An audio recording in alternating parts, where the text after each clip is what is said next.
আলাইকুম সুপ্রিয় শিক্ষার্থীবৃন্দ, আশা করছি তোমরা সবাই অনেক ভালো আছো। আজ আমরা নবম শ্রেণীর গণিত বইয়ের প্রথম অধ্যায় প্রাত্যহিক জীবনের সেট এটার 6 নম্বর পৃষ্ঠা থেকে শুরু করব। গত ভিডিওতে আমরা 1 থেকে 5 পৃষ্ঠা কভার করেছি। তো আমরা এখানে তোমাদের বইয়ের প্রথম থেকে শেষ পৃষ্ঠা পর্যন্ত সমস্ত অঙ্কের সমাধান পর্যায়ক্রমে আপলোড করে দেব ইনশাআল্লাহ। তো তোমরা যদি আপলোড দেওয়ার সাথে সাথেই ভিডিওটি পেতে চাও তাহলে অবশ্যই চ্যানেলটি সাবস্ক্রাইব করে রাখবে এবং বেল বাটনটি অল করে রাখবে। তাহলেই ভিডিও আপলোড হওয়ার সাথে সাথেই তুমি একটি নোটিফিকেশন পাবে এবং ভিডিওটি সবার আগেই দেখে নিতে পারবে। আচ্ছা, তো আজ আমরা ভিডিওটি শুরু করি। আচ্ছা, এখানে একটু খেয়াল করে দেখো, প্রথমে বলছে একক কাজ। এখানে একটি সেট দেওয়া আছে, বলা আছে x ইকুয়াল টু 5, 7, 9, 11, 13 হলে নিচের ফাঁকা ঘরে এলিমেন্ট অথবা নট এলিমেন্ট বসাও। এটা বলতে বোঝায় এলিমেন্ট বা উপাদান, আর নট এলিমেন্ট মানে হচ্ছে উপাদান নয়। তো এখানে এক্স সেটের কয়েকটা মান দেওয়া আছে, উপাদান দেওয়া আছে। সেগুলো কি কি? 5, 7, 9, 11, 13, 5, 7, 9, 11, 13। তো এখানে আমার 4টা বক্স দেওয়া আছে যে কোনটা উপাদান আর কোনটা উপাদান নয় সেটা নির্ণয় করতে হবে। আচ্ছা, খেয়াল করে দেখো তো প্রথমটা কি বলছে। 9 বলছে যে 9টা কি এক্স এর উপাদান। এখানে দেখো তো এক্স এর উপাদানগুলোর মধ্যে 9 আছে কিনা। এই যে আছে। তাহলে আমরা এখানে কি লিখতে পারি? 9 is element of x. That means 9 হচ্ছে এক্স এর উপাদান। পরেরটা এসে আমরা কি বলছে 10। একটু খেয়াল করে দেখো তো এক্স এর উপাদানগুলোর মধ্যে 10 আছে কিনা। 10 এখানে নেই। তাহলে আমরা কি লিখবো এখানে? Is not element of x. 10 হচ্ছে এক্স এর উপাদান নয়। পরেরটা কি বলছে 3। এখানে কি 3 দেওয়া আছে? 3 নাই। সো আমরা কি লিখবো? 3 is not element of x. এরপর আছে 13 অর্থাৎ 13। এক্স এর উপাদানের মধ্যে 13 আছে। সো আমরা কি লিখবো? 13 ইজ এলিমেন্ট অফ এক্স। 13 হচ্ছে এক্স এর উপাদান। এই যে আমাদের একক কাজগুলো শেষ হয়ে গেল। আশা করছি বুঝতে পেরেছো। তো একটু নিচে আসি আমরা। এবার বলছে সেট গঠনের, সেটটা প্রকাশের পদ্ধতি বা সেটকে আমরা কিভাবে প্রকাশ করতে পারি সেটা। তোমরা দেখলে সেটের মাধ্যমে আমরা বস্তু বা সংখ্যার সংকলনকে সুনির্দিষ্টভাবে প্রকাশ করতে পারি। অর্থাৎ কোনো একটি বস্তু সেটের উপাদান কিনা তা সুনির্দিষ্টভাবে বলা যায়। যেমন প্রথমে বলছে 10-এর চেয়ে ছোট সকল বিজোড় সংখ্যার সেট। এটা আমরা এ কল্পনা করে নিয়েছি বা ধরে নিয়েছি। বলছে 10-এর চেয়ে ছোট সকল বিজোড় সংখ্যা। তার মানে 10-এর চাইতে কম বিজোড় সংখ্যা কি কি রয়েছে? 1, 3, 5, 7, 9। এই যে 10-এর চেয়ে ছোট সকল বিজোড় সংখ্যা হচ্ছে 1, 3, 5, 7, 9। এটাকে আমরা এ সেটের মাধ্যমে প্রকাশ করলাম। এখানে সুনির্দিষ্টভাবে বলা যাবে যে এ এর উপাদান কোনটি। যেমন 3 এ এর উপাদান। এই যে এ সেটের উপাদান কোনগুলো? 1, 3, 5, 7, 9। তাহলে 3টা অবশ্যই এ সেটের উপাদান, কিন্তু 4 ইজ নট এলিমেন্ট অফ এ। কিন্তু এখানে যে আমাদের 4 তো নেই বিজোড় সংখ্যার মধ্যে, 4 হচ্ছে জোড় সংখ্যা। এই কারণে 4টা এ এর উপাদান হবে না। বুঝতে পেরেছ? এরপর সেকেন্ডটা বলছে ইংরেজি বর্ণমালার স্বরবর্ণ বা ভাওয়েলস। আমরা তো জানি ভাওয়েল হচ্ছে 5টা, এ, ই, আই, ও, ইউ, এই 5টা। তাহলে এখানে বলছে ইংরেজি বর্ণমালার স্বরবর্ণ বা ভাওয়েলের সেট হচ্ছে বি। এটা আমরা ধরে নিলাম। তাহলে ভাওয়েল কয়টা? 5টা। লিখে দিলাম A, E, I, O, U. এখানে I is element of B. আইটা বি এর উপাদান। এই যে বি এর উপাদানের মধ্যে আই আছে, এই কারণে আইটা বি এর উপাদান হবে। কিন্তু স্মল বি বা ছোট হাতের বি, এটা এই বড় হাতের বি এর উপাদান নয়। কেননা এই বিটা তো ভাওয়েল না বা স্বরবর্ণ না, বিটা হচ্ছে কনসোনেন্ট বা ব্যঞ্জন বর্ণ। এই কারণে বি, ছোট হাতের বি, এটা এই যে বড় হাতের বি এর উপাদান হবে না। এটাই বলা আছে এখানে। আচ্ছা, এরপর কি বলছে সেটকে 2 পদ্ধতিতে প্রকাশ করা হয়। এক হচ্ছে তালিকা পদ্ধতি আর 2 হচ্ছে সেট গঠন পদ্ধতি। তাহলে আমরা কি বুঝলাম? যে সেটকে আমরা 2 ভাবে প্রকাশ করতে পারি বা লিখতে পারি। প্রথমটা হচ্ছে তালিকা পদ্ধতি আর একটা হচ্ছে সেট গঠন পদ্ধতি। চলো একটু আমরা ডিটেলসে বুঝি। তালিকা পদ্ধতি বা ইংরেজিতে বলা হয় রোস্টার মেথড অথবা ট্যাবুলার মেথড। এই পদ্ধতিতে সেটের সকল উপাদানকে কমা দিয়ে পৃথক করে দ্বিতীয় বন্ধনীর মধ্যে লেখা হয়। যেমন 1 2 3 দ্বারা গঠিত সেট, 1 2 3 দিয়ে যদি আমরা সেট লিখি তাহলে কি হবে? 1 2 3 প্রত্যেকটাকে কমা দিয়ে আলাদা আলাদা করে লিখতে হবে এবং এদেরকে দ্বিতীয় বন্ধনী বা সেকেন্ড ব্র্যাকেট দিয়ে ঘিরে দিতে হবে। এরপর হচ্ছে মৌলিক সংখ্যার সেট। আমরা ধরলাম p ইকুয়াল টু, মৌলিক সংখ্যা কি কি জানি আমরা? 2 3 5 7 11 13 এটসেট্রা, অনেকগুলো আছে। তো আমরা লিখলাম 2 3 5 7 11, প্রত্যেকটাকে আলাদা করে লিখে আমরা সেকেন্ড ব্র্যাকেট দিয়ে ঘিরে দিব। এরপর হচ্ছে জোড় সংখ্যার সেট, ই ধরে নিলাম আমরা। জোড় সংখ্যা আমরা কোনগুলো জানি? 2 4 6 8 10 12 14 16 সো অন, এভাবে চলতেই থাকবে। সো আমরা লিখলাম -8 -6 -4 -2 0 2 4 6 8, এভাবে চলতেই থাকবে। মাইনাস প্লাস যেটাই হোক, যদি জোড় সংখ্যা হয় সেটা অবশ্যই জোড় সংখ্যা হবে। এটা হচ্ছে তালিকা পদ্ধতি বা এটা লেখার নিয়ম। পরেরটা আমরা দেখব হচ্ছে সেট গঠন পদ্ধতি। আচ্ছা, সেট গঠন পদ্ধতি কি বলছে? সেট গঠন পদ্ধতিতে আমরা ইংরেজিতে বলতে পারি সেট বিল্ডার মেথড। এ পদ্ধতিতে সেটের সকল উপাদানকে সুনির্দিষ্টভাবে তাদের বৈশিষ্ট্য বা শর্তের মাধ্যমে প্রকাশ করা হয়। কি বলছে আরেকবার ভালো করে দেখো। এ পদ্ধতিতে সেটের সকল উপাদানকে সুনির্দিষ্টভাবে তাদের বৈশিষ্ট্য বা শর্তের মাধ্যমে প্রকাশ করা হয়। যেমন a equal to second bracket start x জেনো এক্স স্বাভাবিক বিজোড় সংখ্যা। আচ্ছা, এখানে প্রত্যেকটা ডিটেলস এখানে বলা আছে, খেয়াল করে দেখো কি বলছে।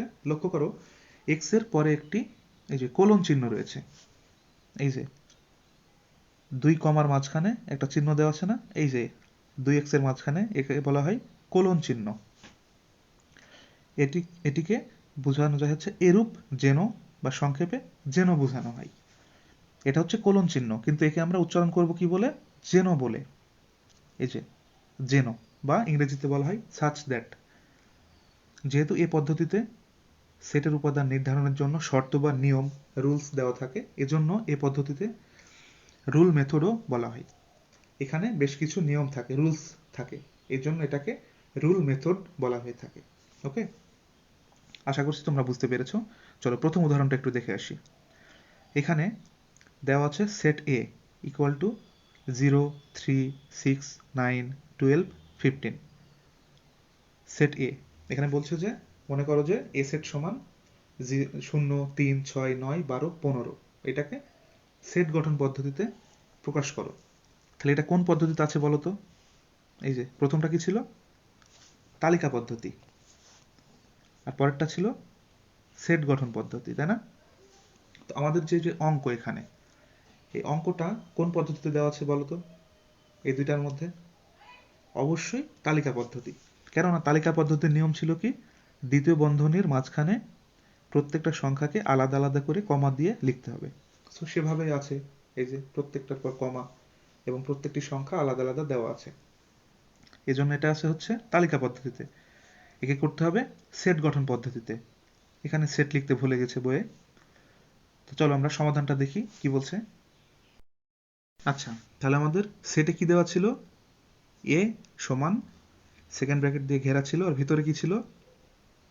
3 6 9 12 15, এগুলো ছিল না? এই যে সেট এ সমান 0 3 6 9 12 15, এটা হচ্ছে সেট। তাহলে আমরা কি বলতে পারি এখানে কি কি দেওয়া আছে? আচ্ছা, তাহলে আমরা কি বলতে পারি? এখানে প্রত্যেকটি উপাদান, সেটের প্রত্যেকটি উপাদান পূর্ণ সংখ্যা। তারপর হচ্ছে 0 এর ছোট নয়, 15 এর চেয়ে বড় নয়, এবং 3 এর গুণিতক। সুতরাং সেট গঠন পদ্ধতিতে আমরা লিখতে পারি। আচ্ছা, এটুকু একটু বুঝিয়ে নিই।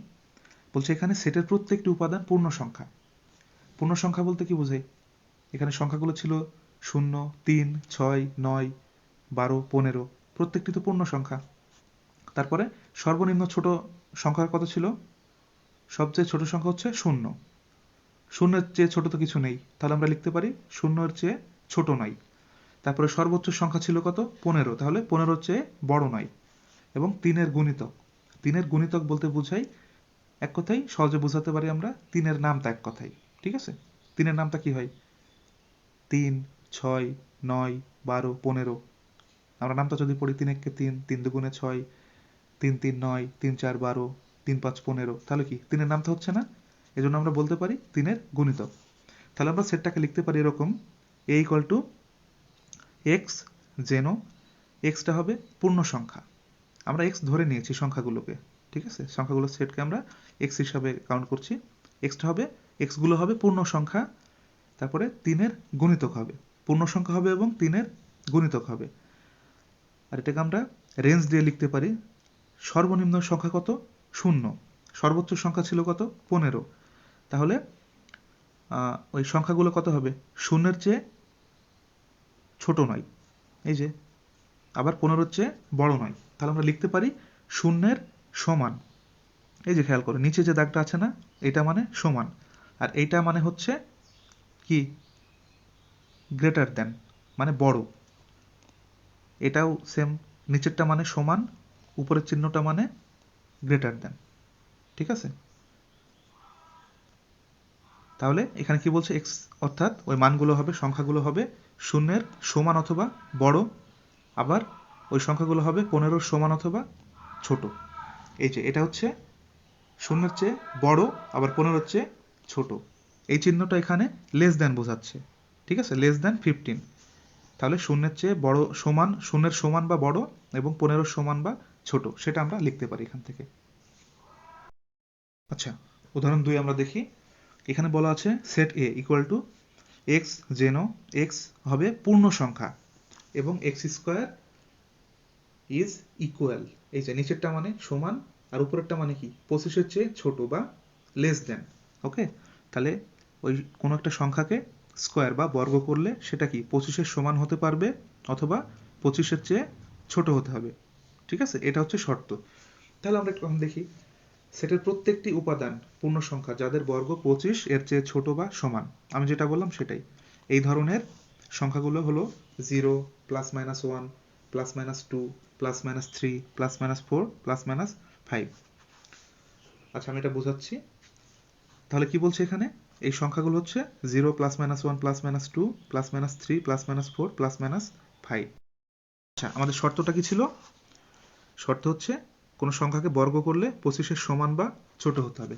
আচ্ছা, একটু আমরা এখানে দেখি, আমাদের সংখ্যা দেওয়া ছিল 0, এখন 0-কে যদি আমি স্কোয়ার করি কত হয়, 0 হবে, +1-কে যদি আমি স্কোয়ার করি কত হয়, 1-এর স্কোয়ার করলে একই হয়, আর প্লাসের স্কোয়ার করলে প্লাস।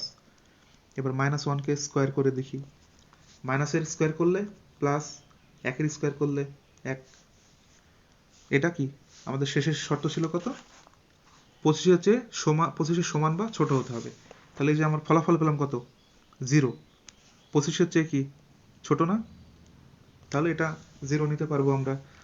তারপরে +-1, এই দুইটাও কি 25-এর চেয়ে ছোট না, তাহলে +1 -1 দুইটা নেওয়া যাবে।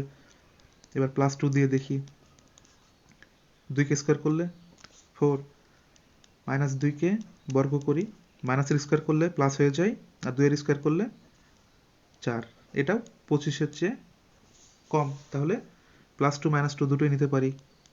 এবার +3, 3-কে স্কোয়ার করলে 9, -3-কে স্কোয়ার করলেও সেম ভাবে 9। তারপর হচ্ছে এখানে করে দেখি, +4-কে স্কোয়ার করে দেখি আমরা, 4-কে স্কোয়ার করলে 16, সেম ভাবে -4-কে স্কোয়ার করলে কি হয়, মাইনাসকে স্কোয়ার করলে প্লাস, 4-কে স্কোয়ার করলে 16, এটাও 25-এর চেয়ে কম।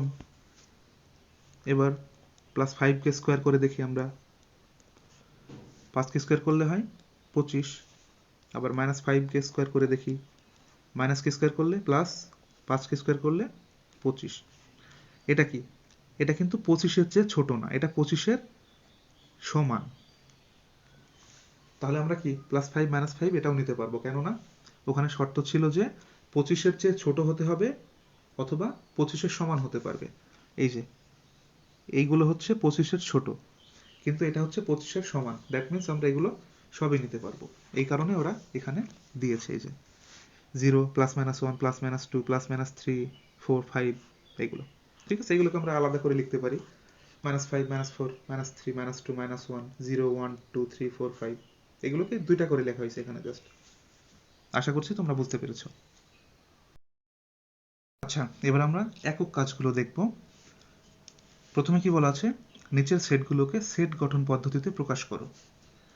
এইগুলো আমার তালিকা পদ্ধতিতে দেওয়া আছে, এটাকে সেট গঠন পদ্ধতিতে প্রকাশ করতে হবে। আচ্ছা, প্রথমটা একটু খেয়াল করো তো কি বলছে। ক এ ইকুয়াল টু -28, -21, -14, -7, +7, 14, 21, 28। তাহলে এখানে আমার 8টা সংখ্যা দেওয়া আছে, ঠিক আছে। তাহলে এই জিনিসগুলো কি বলো তো, 7-এর গুণিতক না এগুলা? আচ্ছা, আমি একটু প্র্যাকটিক্যালি দেখাই তোমাদের। আমরা 7কে যদি 1 দিয়ে গুণ করি কত হয়? 7। 7কে যদি 2 দিয়ে গুণ করি 14। 7কে যদি আমরা 3 দিয়ে গুণ করি 21। 7কে যদি আমরা 4 দিয়ে গুণ করি কত হয়? 28। এই যে খেয়াল করে দেখো, 7, 14, 21, 28, এই 4টা রয়েছে। এই যে আমাদের 7-এর নাম তার মতো, দ্যাট মিন্স 7-এর গুণিতক। এবার বামের দিকে কিন্তু মাইনাস দেওয়া আছে, সেটাও আমরা দেখি। 7কে যদি আমরা -1 দিয়ে গুণ করি তাহলে কি হয়? 7-এর আগে চিহ্ন হচ্ছে প্লাস, আর 1-এর আগে চিহ্ন হচ্ছে মাইনাস। তাহলে প্লাস মাইনাস মিলে হয় মাইনাস, আর 7 আর 1 গুণ করলে 7। এবার 7কে যদি আমরা -2 দিয়ে গুণ করি তাহলে প্লাস মাইনাসে মাইনাস, 7 দুগুণে 14, দ্যাট মিন্স -14। এবার 7কে যদি আমরা -3 দিয়ে গুণ করি, প্লাস মাইনাসে মাইনাস, 3 7 21। এবার 7কে যদি আমরা -4 দিয়ে গুণ করি তাহলে কি? Plus minus minus, 4 7 28। এই যে দেখো, এগুলোই দেওয়া আছে। তাহলে আমরা কি লিখতে পারি এটা বলো তো? হ্যাঁ, তাহলে আমরা কি লিখতে পারি? যেহেতু এটা এ সেট দিয়ে বলা আছে, তাহলে আমরা লিখতে পারি এ ইকুয়াল টু, কি লিখতে পারি? এক্স কে আমরা যেহেতু ধরেছি এই সংখ্যাগুলো, তাহলে লিখতে পারি এক্স, যেন এক্সটা কি হবে? পূর্ণ সংখ্যা। এই যে প্রত্যেকটি তো পূর্ণ সংখ্যা, তাই না? তাহলে লিখতে পারি এক্স হবে পূর্ণ সংখ্যা এবং কি পেলাম? প্রত্যেকটা তো 7-এর গুণিতক, এবং 7-এর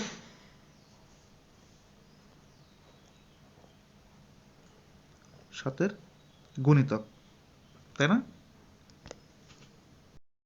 আচ্ছা, তাহলে আমরা কি লিখতে পারি? এক্স হচ্ছে পূর্ণ সংখ্যা, 7-এর গুণিতক, এবং এটার সর্বনিম্ন সংখ্যা কত বলো তো? -28, আর সর্বোচ্চ সংখ্যা +28, ঠিক না? তাহলে আমরা এটা লিখতে পারি কিভাবে?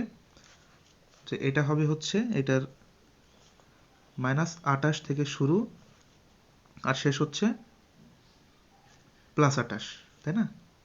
আর মাঝখানে লিখবো হচ্ছে এক্স, যেহেতু আমরা সংখ্যাগুলোকে এক্স হিসাবে কাউন্ট করছি, এক্স এর মান হিসাবে, উপাদান হিসাবে।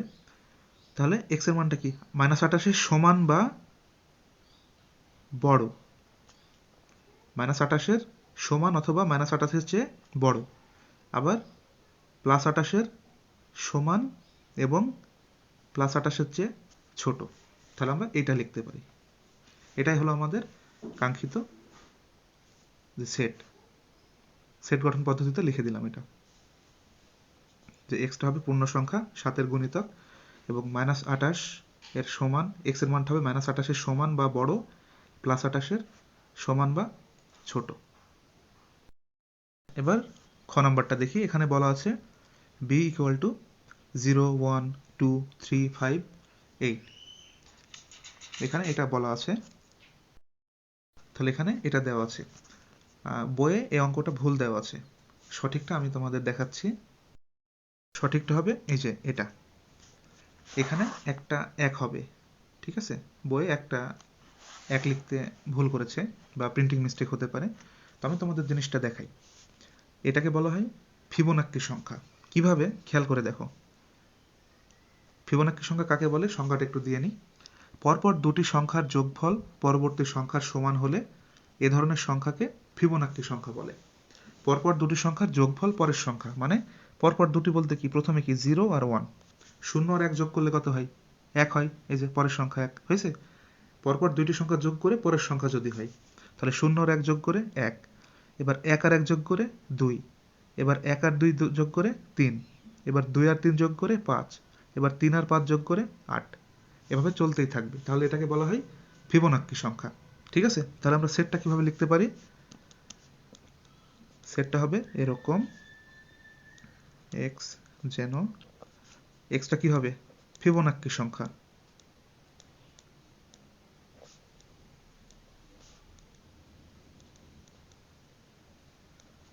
ফিবোনাক্কি সংখ্যা। আর আরেকটা কি, শূন্যের চাইতে বড় না, শূন্যের সমান বা বড় সবগুলো সংখ্যা। তাহলে আমরা শর্ত হিসাবে দিতে পারি হচ্ছে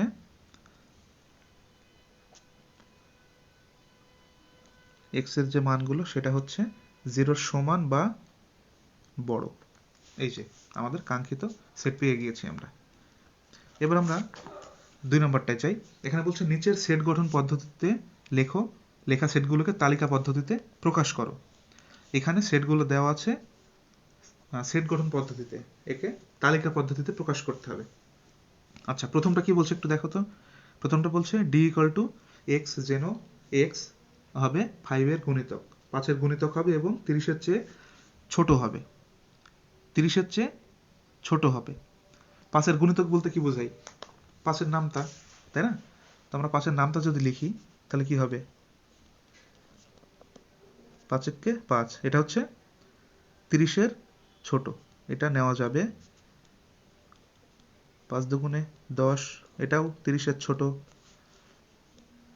3 5 কত, 15, এটাও 30 এর ছোট, এটাও নেওয়া যাবে। 4 5 20, এটাও 30 এর চেয়ে ছোট, এটাও নেওয়া যাবে। 5 5 কত, 25, এটাও 30 এর চেয়ে ছোট, নেওয়া যাবে। 5 6 কত হয়, 30, এটা কি 30 এর ছোট? না, এটা 30 এর ছোট না, কিন্তু আমাকে বলছে যে এটা 30 এর চেয়ে ছোট হতে হবে, কিন্তু এটা তো আমার 30 এর সমান হয়ে গেছে, তাহলে এটা আমার নেওয়া যাবে না। ওকে, বা 30টা নেওয়া যাবে না। তাহলে আমার কত হবে সেটটা, 5 10 15 20 25। তাহলে আমি সেটটা কিভাবে লিখতে পারি, এটাকে লিখতে পারি ডি ইকুয়াল টু 5 10 15 20 এবং 25। এই যে, তাহলে 5 এর গুণিতক এবং 30 এর চেয়ে ছোট। আচ্ছা, পরেরটা কি বলছে, এফ ইকুয়াল টু এক্স যেন এক্স হবে 30 এর গুণনীয়ক। গুণনীয়ক বলতে কি বোঝায়, গুণনীয়ক বলতে বোঝায় যে একটা সংখ্যাকে কোন কোন সংখ্যাগুলো দিয়ে ভাগ করা যায়। তার মানে এখানে বোঝাচ্ছে 30কে কোন কোন সংখ্যা দিয়ে ভাগ করা যায়। চলো একটু দেখে আসি আমরা কোন কোন সংখ্যাগুলো দিয়ে ভাগ করা যায়। প্রথমে আমরা 1 দিয়ে ভাগ করে দেখি। 1 দিয়ে 30কে ভাগ করলে কত হয়, 30ই হয়, তার মানে 1 দিয়ে যাই। আর 30কে কি লেখা যায়, 1 গুণ 30 লেখা যায় না? এটা লেখা যায়। তারপরে 30কে আমরা 2 দিয়ে ভাগ করে দেখি, 15 দুগুণে 30, তাহলে কি লিখতে পারি, 2 গুণ 15। এরপরে আমরা 30কে যদি 3 দিয়ে ভাগ করি, 3 10 30, তাহলে কি লিখতে পারি, 3 গুণ 10। তারপর 30কে তো 4 দিয়ে ভাগ করা যায় না, এবার 30কে যদি আমরা 5 দিয়ে ভাগ করি কত হয়, 6, তাহলে 5 6 30। আচ্ছা, এবার 6 দিয়েও ভাগ করা যায়, কিন্তু আমরা 6 তো অলরেডি একবার পেয়ে গেছি, সো যেটা আমরা পেয়ে যাব সেটা ডাবল করে লিখবো না। তাহলে কত লিখতে পারি, এই যে এইগুলো হচ্ছে আমার, এই সবগুলো দিয়ে 30কে ভাগ করা যায়, বা এইগুলো হচ্ছে 30 এর গুণনীয়ক, 1 2 3 5 6 10 15 30। ঠিক আছে, তাহলে আমরা কি লিখতে পারি সেটটাকে, সেটটা আমাদের দেওয়া আছে কি হিসাবে, এফ হিসাবে, তাই না? তাহলে আমরা এখানে লিখতে পারি হচ্ছে এফ ইকুয়াল টু 1, এই যে যেগুলো দিয়ে ভাগ করা যায় সবগুলো লিখবো, 1 2 3 5 6 10 15 30। তার মানে 30কে এই কয়টা সংখ্যা দিয়েই ভাগ করা যায়। আচ্ছা, আমরা গ নাম্বার দেখি কি বলছে। এখানে বলা আছে জি ইকুয়াল টু এক্স যেন এক্স হবে ধনাত্মক পূর্ণ সংখ্যা এবং x square is less than 17, মানে ওই সংখ্যাগুলো হবে ধনাত্মক পূর্ণ সংখ্যা এবং ওই সংখ্যাগুলোর বর্গ করলে 17-এর চেয়ে ছোট হবে। আচ্ছা, ধনাত্মক পূর্ণ সংখ্যা বলতে আমরা কি বুঝি, ধনাত্মক পূর্ণ সংখ্যা বলতে আমরা নর্মালি যে কোনো সংখ্যাকেই বুঝি, যেমন হচ্ছে 0 1 2 3 4 5 এরকম চলতেই থাকবে। সেম ভাবে 0-র আগে -1 -2 -3 -4 এভাবে চলতেই থাকবে।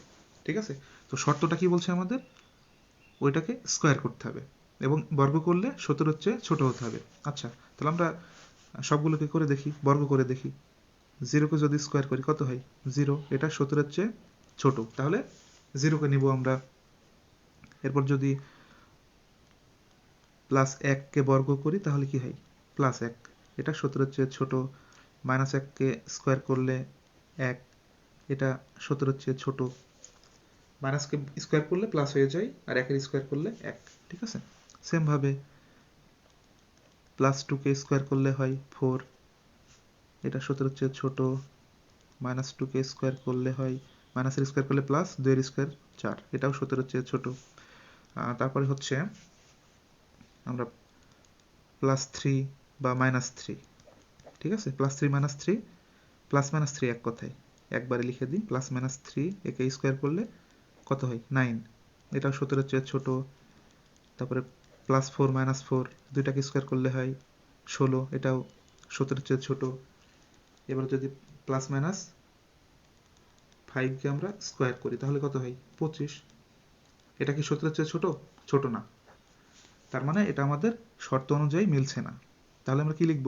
0, +-1, +-2, +-3, +-4।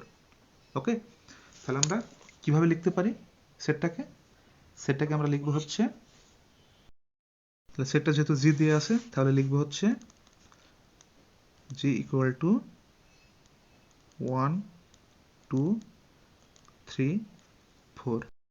আচ্ছা, এখানে আমরা শুধু প্লাসগুলো নিলাম কেন বলো তো, মাইনাসগুলো কেন নিলাম না? কেননা শর্তে বলেই দিয়েছে যে শুধু ধনাত্মক পূর্ণ সংখ্যা। ঠিক আছে, ধনাত্মক পূর্ণ সংখ্যা বলতে ধনাত্মক মানে বলা হয় প্লাসগুলো বা পজিটিভ, আর ঋণাত্মক মানে মাইনাস। ওকে, সো এই জন্য আমরা শুধু প্লাসগুলোকেই নিব, +1, +2, +3, +4। ওকে, আর 0 ধনাত্মক ঋণাত্মক কোনোটাই না, এই কারণে আমরা 0টাকে নেইনি। ওকে, আশা করছি বুঝতে পেরেছো। চলো পরেরটা দেখি কি বলে। বলছে h = x যেন x² + 3x + 2 = 0। এটাকে আমাদের মিডল টার্ম করতে হবে। ওকে, চলো মিডল টার্ম করে দেখি আমরা। x² + 3x + 2, এটা হচ্ছে আমাদের মিডল টার্মের একটা অঙ্ক দেওয়া আছে, শর্ত। তো আমাদের মিডল টার্মের নিয়ম একটু সংক্ষেপে বলি, এটা অনেক বিস্তারিত আলোচনা। x² এর সহগ কত? x² এর আগে কোনো সংখ্যা নাই। ওকে, কোনো সংখ্যা নাই, দ্যাট মিন্স এর আগে 1 আছে। ওকে, তো আমরা 1 ধরে কাজ করব। আমাদের নিয়ম হচ্ছে মিডল টার্মের প্রথম এবং শেষটা এই দুইটাকে গুণ করে নিতে হবে। এইটা সহগ হচ্ছে 1 গুণ শেষের সহগ হচ্ছে 2। তার মানে মাঝখানেরটাকে এমন দুইটা সংখ্যা দিয়ে ভাঙতে হবে, মাঝখানের সংখ্যাটাকে এমন দুইটা সংখ্যা দিয়ে ভাঙতে হবে যেন যে দুইটা সংখ্যা যোগ বিয়োগ করে মাঝেরটা মিলে, এবং ওই দুইটা সংখ্যাই গুণ করলে শেষেরটা, মানে এই যে প্রথমটা শেষটা গুণ করে যা হয় সেটা মিলে। ওকে, তাহলে আমরা যদি 2টা x আর 1টা x নেই তাহলে কত হয় বলো তো? 2টা x আর 1টা x হয় 3টা x মিলে গেল। আবার 2 আর 1, 2 আর 1 গুণ করলে কত হয়? 2 1 কে 2। ওকে, তাহলে আমরা এবার দুইটার মধ্যে আমরা x কমন নিয়ে নিতে পারি। x কমন নিলে এখানে থাকে একটা x প্লাস x বাদ গেলে থাকে 2, কারণ আমরা x কমন নিয়ে নিয়েছি, সো xটা হবে না। প্লাস এই দুইটার মধ্যে কোনো মিল নেই, এই কারণে আমরা 1 কমন নিয়ে নিব। কোনো মিল নেই মানে সবার মধ্যে 1 থাকেই, 1 নিয়ে নিলে যা আছে সেটাই হয়ে যাবে। এবার এই যে প্লাসের আগে এবং প্লাসের পরে দুইটার মধ্যেই x + 2 আছে না ব্র্যাকেটের মধ্যে, ওইটা কমন নিয়ে নিব। এখন x + 2 যদি আমি নিয়ে নিই তাহলে কি থাকে, কি দেখা যায়? আর x + 1, এটা আর এটা, তাহলে x + 1 = 0। এখন এই দুইটার সমানে 0। ওকে, তো আমরা দুইটাকে আলাদা আলাদা করে 0 লিখতে পারি। প্রথমটা সমানও 0 এবং সেকেন্ডটা সমানও 0। তাহলে x সমান কি হবে? 2 সমানের বামে প্লাস ছিল, ডানে গিয়ে মাইনাস হয়ে গেল। এখানেও 1 সমানের বামে প্লাস ছিল, ডানে গিয়ে মাইনাস হয়ে গেল। তাহলে আমরা শর্ত অনুযায়ী কি লিখতে পারি বলতো? আমরা লিখতে পারি h = -1 - 2। এই যে আমাদের শর্ত অনুযায়ী এটাই হলো। আশা করছি বুঝতে পেরেছো তোমরা। আচ্ছা, এবার আমরা দেখব কিছু বিশেষ সেটের উদাহরণ। প্রথমে বলছে n দ্বারা বোঝায় সকল স্বাভাবিক সংখ্যার set, set of all natural numbers. চলো দেখি n গুলো কি হয়। n সমান কি দেখলাম আমরা? সকল স্বাভাবিক সংখ্যার সেট। তাহলে স্বাভাবিক সংখ্যা কোনগুলো? 1 2 3 4 5 6 7 8 এরকম চলতে থাকলো, তাহলে n বলতে আমরা স্বাভাবিক সংখ্যা বলতে এগুলো বুঝি। পরেরটা বলছে জেড, এটা হবে সকল পূর্ণ সংখ্যার set, set of all integers, সকল পূর্ণ সংখ্যা। পূর্ণ সংখ্যা বলতে আমরা কি বুঝি? 0 প্লাস মাইনাস 1 প্লাস মাইনাস 2। পূর্ণ সংখ্যা বলতে ধনাত্মক বা ঋণাত্মক যে কোনো সংখ্যা হলেই হবে পূর্ণ সংখ্যা, দশমিক বাদে। ওকে, এরপর বলছে কিউ, এটা হবে সকল মূলদ সংখ্যার set, set of all rational numbers. মূলদ সংখ্যা, আচ্ছা মূলদ সংখ্যা বলতে কি বোঝায়? মূলদ বলতে বোঝায় যে সকল সংখ্যাকে এ বাই বি আকারে প্রকাশ করা হয় বা করা যায়। এ বাই বি, যেন এ ও বি পূর্ণ সংখ্যা, এ আর বি পূর্ণ সংখ্যা হতে হবে এবং B is not equal to 0, এবং বি এর মান শূন্য হতে পারবে না। যেমন এ বাই বি, এখানে কত লিখেছি আমি? 5। এখন যদি আমি এটাকে এ বাই বি আকারে, এখন 5কে তো এ বাই বি আকারে প্রকাশ করা যায়, আমি যদি 5-এর নিচে 1 দিই তাহলে কি এ বাই বি হয়ে গেল, 5/4 এ বাই বি হয়ে গেল। এবার কি আছে? 5.5, 5.5, এটাকে যদি আমি কি করি, দশমিক সরাই দিই তাহলে কি হবে? 55 বাই দশমিকের জন্য 1 আর পরে একটা সংখ্যার জন্য 0, এ বাই বি আকারে প্রকাশ করা গেল। তো এই জাতীয় সংখ্যাগুলোকে বলা হয় মূলদ সংখ্যা। ওকে, পরেরটা বলছে আর সকল বাস্তব সংখ্যার set, set of all real numbers. Real হচ্ছে বাস্তব যে সংখ্যা সেগুলো। আচ্ছা, এখন বাস্তব সংখ্যা বলতে আমরা কি বুঝি? বাস্তব সংখ্যা বলতে বুঝি সকল মূলদ ও অমূলদ সংখ্যাকে বাস্তব সংখ্যা বলা হয়। তাহলে এই যে আমরা তো কেবলই দেখলাম যে মূলদ সংখ্যা কোনগুলো, মূলদ সংখ্যা এবং অমূলদ যেগুলো সেগুলো সব মিলেই হচ্ছে রিয়েল নাম্বার বা বাস্তব সংখ্যা। -5, √2, তারপরে হাফ, 0, 1, 6/5, 6 এটসেট্রা এরকম। এবার কি বলা আছে? জেড প্লাস, সকল ধনাত্মক পূর্ণ সংখ্যার সেট। আচ্ছা, আমরা একটু আগে জেড সমান দেখলাম না, সকল পূর্ণ সংখ্যার সেট। সকল পূর্ণ সংখ্যার সেট বলতে কি 0 +-1 +-2 +-3। আর এখানে জেড প্লাস, প্লাস বলতে বোঝাচ্ছে ধনাত্মক, শুধু প্লাসগুলো নেওয়া যাবে, তো এখান থেকে আমরা প্লাসগুলো নিব, +1 +2 +3 +4 ডট ডট ডট এরকম। এবার কিউ প্লাস, কিউ কি ছিল? মূলদ সংখ্যা, শুধু এখানে প্লাসগুলো নিতে পারবো আমরা, এখানে ঋণাত্মক কিছু নিতে পারবো না, শুধু প্লাসগুলো। তাহলে হাফ, 6/5, 6, মানে এই জিনিসটাই এক কথায় আর কি, কোনো মাইনাস বা ঋণাত্মক যুক্ত নিতে পারবো না। এবং শেষে কি বলছে? সকল ধনাত্মক বাস্তব সংখ্যার সেট, আর প্লাস। তো আর কি দেখেছিলাম আমরা? আর দেখলাম হচ্ছে তোমার কি মূলদ ও অমূলদ দুইটা মিলিয়ে, এখানে মাইনাসও থাকতে পারে প্লাসও থাকতে পারে, কিন্তু আর প্লাস যেটা সেটা হবে শুধু ধনাত্মক সংখ্যা, কোনো নেগেটিভ থাকবে না। তো আশা করছি তোমরা বুঝতে পেরেছো। তো আজকের মতো পর্যন্তই। আল্লাহ হাফেজ।